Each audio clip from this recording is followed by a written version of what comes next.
राधे राधे, हरे कृष्णा। आप सभी को होली की हार्दिक शुभकामनाएं। आज की इस वीडियो में आप जानने वाले हैं होलिका दहन के शुभ मुहूर्त के बारे में और आप जानेंगे इस दिन के महत्व के बारे में। उससे पहले जान लीजिए कि होलिका दहन से पहले ऐसे कौन से खास काम हैं जो आपको जरूर करने चाहिए। हमारे घर में ऐसी बहुत सारी वस्तुएं होती हैं जो कि बहुत सारी नकारात्मक ऊर्जा अपने अंदर समेटे होती हैं। तो होलिका दहन करने से पहले ऐसी कौन सी 5 चीज़ें हैं जो आपको घर से ज़रूर निकाल देनी चाहिए, ये जान लीजिए। इस बार होलिका दहन की तिथि को लेकर बहुत ज़्यादा असमंजस है, तो आप ये भी जान लेंगे कि होलिका दहन आपको किस दिन करना चाहिए।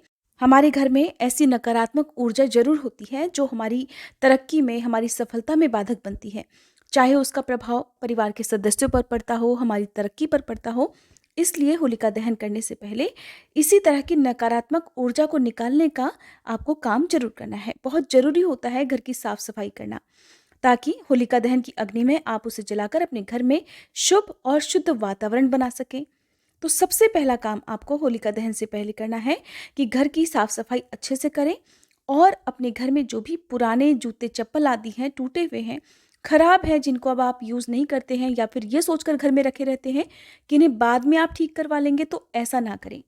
वास्तुशास्त्र के अनुसार घर में टूटे हुए जूते चप्पल आदि रखने से माँ लक्ष्मी जी नाराज होती हैं। तो होलिका दहन वाले दिन से पहले ही आप इन्हें अपने घर से जरूर निकाल दें। वास्तुशास्त्र के अनुसार ही होलिका दहन से पहले अगर आपके घर में कोई भी पुरानी टूटी तस्वीर है, चाहे वो भगवान जी की हो या डेकोरेशन से रिलेटेड हो, तो आप उसे भी तुरंत घर से बाहर निकाल दें। इस तरह की वस्तुओं को भी घर में रखने से बहुत सारी नेगेटिविटी आती है। और अगर आपके घर में मंदिर में भगवान जी की कोई मूर्ति खंडित है, तो उसका भी विसर्जन आपको होलिका दहन करने से पहले ही कर देना चाहिए। अगली जो बहुत खास बात है कि अक्सर इन दिनों में तुलसी जी का पौधा घर में सूख गया होता है। अगर आपके घर में भी ऐसा है तो तुरंत उसे बदल दें। तुलसी जी का सूखना शुभ नहीं माना जाता है।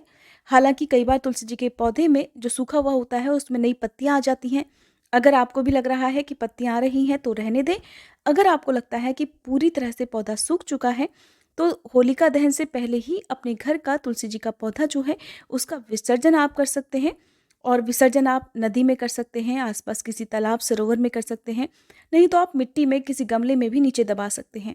और होलिका दहन करने से पहले ही अपने घर में नया तुलसी जी का पौधा भी जरूर लगा लें। होलिका दहन के दिन जो पूर्णिमा आती है उस दिन भी तुलसी जी का पौधा आप बदल सकते हैं, ये बहुत शुभ होता है। खराब झाड़ू भी अपने साथ बहुत सारी नेगेटिविटी घर में रखती है, तो ऐसे में घर की दरिद्रता को दूर करने के लिए या घर की धन संबंधी जो भी समस्याएं हैं उनको दूर करने के लिए होलिका दहन से पहले अगर आपके घर में भी पुरानी बेकार झाड़ू है तो उसे आप जरूर बाहर निकाल दें। आप शनिवार के दिन कोई भी पुरानी झाड़ू घर से बाहर निकाल सकते हैं। नई झाड़ू यदि लाना चाहते हो तो होलिका दहन से पहले लाकर आप उसको यूज में ला सकते हैं। अब जानिए होलिका दहन की तिथि और इस दिन रहने वाले शुभ मुहूर्त के बारे में। इस बार साल 2023 में होलिका दहन और रंग भरी होली मनाने के पीछे बहुत ज़्यादा कन्फ्यूज़न है, क्योंकि कुछ जगह पर हमारे देश में 6 मार्च को होलिका दहन की बात कही जा रही है, तो अधिकतर जगह पर 7 मार्च को होलिका दहन होगा और 8 मार्च को रंगों वाली होली खेली जाएगी। अब ऐसे में प्रश्न ये उठता है कि आपको होलिका दहन किस दिन करना चाहिए या किस दिन आपको होली का त्योहार मनाना चाहिए। तो इस बार पंचांग के अनुसार 6 मार्च 2023 को शाम के समय से भद्रा का साया लग जाएगा और ज्योतिष शास्त्र में कहा जाता है कि भद्रा काल में कोई भी शुभ कार्य नहीं करना चाहिए। खास तौर पर होलिका दहन तो बिल्कुल भी नहीं करना चाहिए। पूरे साल में वैसे तो 2 ही त्योहार होते हैं जिसमें भद्रा का विशेष रूप से विचार किया जाता है। एक तो सावन पूर्णिमा के दिन जिस दिन रक्षाबंधन का त्योहार मनाया जाता है और दूसरा होलिका दहन के दिन।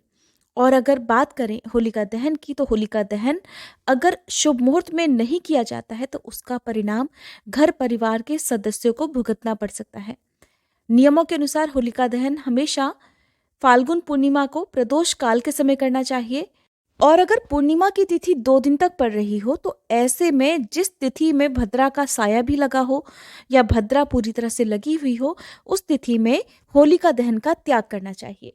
भद्रा काल का समय 6 मार्च को शाम 4:48 से शुरू हो जाएगा और 7 मार्च को सुबह 5:14 पर समाप्त होगा। इसलिए 6 मार्च को शाम को प्रदोष काल का समय यदि आपको प्राप्त होता भी है तो उस समय भद्रा का साया रहेगा। और 7 मार्च को हालांकि पूर्णिमा की तिथि शाम को जल्दी समाप्त हो रही है, लेकिन क्योंकि इस समय भद्रा का साया नहीं है, भद्रा सुबह ही समाप्त हो जाएगी, इसलिए अधिकतर जगह पर 7 मार्च को ही होलिका दहन किया जाएगा। अब पहले जान लीजिए पूर्णिमा की तिथि और होलिका दहन के शुभ मुहूर्त के बारे में। इसके बाद मैं आपको बताऊंगी कि आपको होलिका दहन किस दिन करना चाहिए। हिंदी कैलेंडर के अनुसार और तिथियों की गणना के अनुसार 7 मार्च मंगलवार को होलिका दहन किया जाएगा और होलिका दहन के ठीक अगले दिन रंग वाली होली का त्योहार मनाया जाएगा। पूर्णिमा तिथि प्रारंभ होगी 6 मार्च सोमवार को शाम 4:18 से। इसके साथ ही भद्रा का साया भी प्रारंभ हो जाएगा।